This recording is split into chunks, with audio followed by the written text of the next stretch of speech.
I have a hilarious tale to share with you all. It all started when 8bitrian and Logan Paul decided to embark on a tiny apartment makeover challenge. They brought in a brand new Harley CVO to transport all their supplies, but little did they know that the apartment was so small that they couldn't even fit the bike inside. After much brainstorming, they decided to use the bike as a decoration piece, placing it on a shelf in the living room.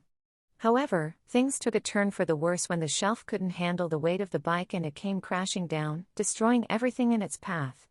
Needless to say, their tiny apartment makeover turned into a tiny disaster, but at least they have a hilarious story to tell.